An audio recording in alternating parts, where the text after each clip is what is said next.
Dispatch Manoj Vajpayee నుంచి వచ్చిన మరో సినిమా G5లో రిలీజ్ అయింది. GDR 2G స్పెక్ట్రమ్ స్కామ్ ని ఇన్వెస్ట్ చేయడం కోసం జాయ్ అనే జర్నలిస్ట్ ఏం చేశాడు అన్నదే కథ. జాయ్ బాగ్ పాత్రలో మనోజ్ వాజ్పేయి చాలా బాగా చేశాడు అని చెప్పొచ్చు. ఈ సినిమాలో ఫుల్ న్యూడ్ సీన్ లో కూడా అతను నటించాడు. అతనే కాదు, అతనితో పాటు జత కట్టిన సహానా గోస్వామి, అర్చిత అగర్వాల్ కూడా బూత్ సీన్లలో ఒక రేంజ్ లో యాక్ట్ చేశారు. ఆ సౌండ్లు కానీ, ఆ ఎక్స్ప్రెషన్లు కానీ, వాళ్ళు చూపించిన స్కిన్ షో కానీ ఉల్లు, న్యూ ఫ్లిజ్ సినిమాలకి ఏ మాత్రం తగ్గకుండా ఉంది. అర్చిత అగర్వాల్ తో షవర్ సీన్ ఒకటి, పార్కింగ్ లో కార్ లో సీన్ ఒకటి ఉంటుంది, బీభత్సం అని చెప్పొచ్చు. ఇక సహానా గోస్వామితో ఇంట్లో బెడ్రూమ్ సీన్ ఒకటి ఉంటుంది. అలాగే బెంగాలీ యాక్టర్ వేరే హీరోయిన్ ఉంటుంది, ఆమెతో కూడా ఆమె ఇంట్లోనే ఒక సీన్ ఉంటుంది. ఇవన్నీ కూడా బీభత్సంగా తీశాడు దర్శకుడు కనుబెల్. డైరెక్టర్స్ కట్ అని ఎందుకు రిలీజ్ చేశారో నాకు అర్థం కాలేదు. ఈ 4 సీన్ల వల్లే డైరెక్టర్స్ కట్ అని ఎందుకు పెట్టారో అప్పుడు అర్థమైంది. అయితే ఈ సినిమాలో అసలైన కథనం 2G స్పెక్ట్రమ్ చుట్టూ ఎంతవరకు తిరిగింది అన్నది పూర్తిగా చూపించడంలో విఫలమయ్యాడు దర్శకుడు. జాయ్ బెగ్ ఎప్పుడు ఇంట్లో భార్యతో గొడవపడడం, లవర్తో ఇల్లు అద్దెకి తీసుకోవడం, వీటి మీద దృష్టి పెట్టినట్లు ఆ లవర్స్ని ఫాలో అయ్యి వాళ్ళు వేరే పార్టీలో ఎంజాయ్ చేస్తుంటే వాళ్ళని వారించడానికి ఇలా టైం వేస్ట్ పనులు చేస్తూ ఉంటాడు. కానీ 2G స్పెక్ట్రమ్ కోసం అతను ఏం కనుక్కున్నాడు, ఏం చేశాడు అన్నది అంత ఎమోషనల్ గా ఇంట్రెస్టింగ్ గా చూపించలేపాడు కనుబెల్. ఒక సీన్ మాత్రం బాగా తీశాడు.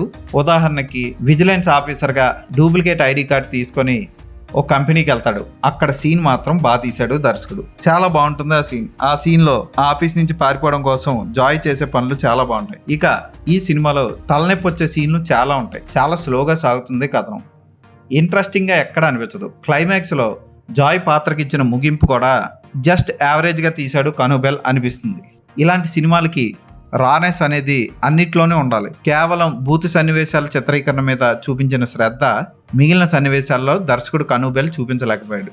అర్చిత అగర్వాల్ కి ఈ సినిమా చూసిన తర్వాత అందరూ ఫ్యాన్ అయిపోతారు. సహానా గోస్వామి కూడా జిగాటో సినిమా తర్వాత ఈ సినిమాలో ఇంత బోల్డ్ గా ఎలా నటించిందిరా అనిపిస్తుంది. మన ఇండియన్ యాక్టర్స్ కూడా హాలీవుడ్ హీరోయిన్లకి ఏమాత్రం తగ్గకుండా టూ మచ్ గా ఎక్స్పోజింగ్ చేస్తున్నారు అని చెప్పడానికి ఈ సినిమా చాలు. విశేషం ఏంటంటే మనోజ్ వాజ్పేయి కూడా ఫుల్ న్యూడ్ గా ఈ సినిమాలో నటించడం. ఈ సినిమాకి అటువంటి షాట్లు శుద్ధ అనవసరం.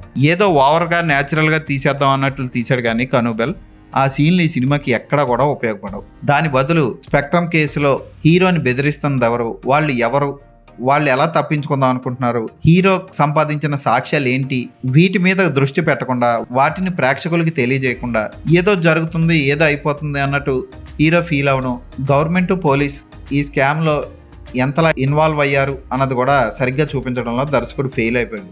ఈ డిస్పాచ్ సరైన హిట్ ని డిస్పాచ్ చేయడంలో ఫెయిల్ అయింది అని చెప్పొచ్చు. కేవలం ఆ 4 సీన్లు ఎంజాయ్ చేస్తారు తప్ప ఒక్క ఆఫీస్ నుంచి విజిలెన్స్ ఆఫీసర్ అని చెప్పి పారిపోయే సీన్ తప్ప ఏ సీన్ కూడా అంత గొప్పగా ఉండదు. ఫోటోగ్రఫీ ఓకే అనిపిస్తుంది.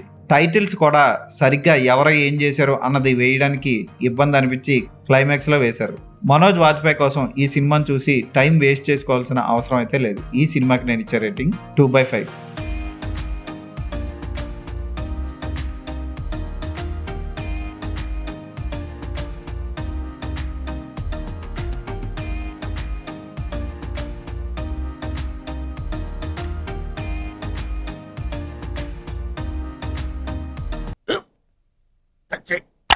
మన స్కూల్ బెంచ్ లాగా ఎంత గట్టిగా ఉందోరా. కొట్రా, కొట్టు, పర్లేదు, కొట్టు. అబ్బా చైన్ పెట్టేసింది బాబాయ్. నీకు ఏంటి నువ్వు కొడతావా? కమా బిట్ మీ యార్. వద్దు బాబాయ్. వాణ్ణి నేను కొట్టడం లేదమ్మా, వాణ్ణే నన్ను కొట్టమంటున్నాను. నువ్వేం కంగారు పడక్కర్లేదు. అడుగుతావేంటి?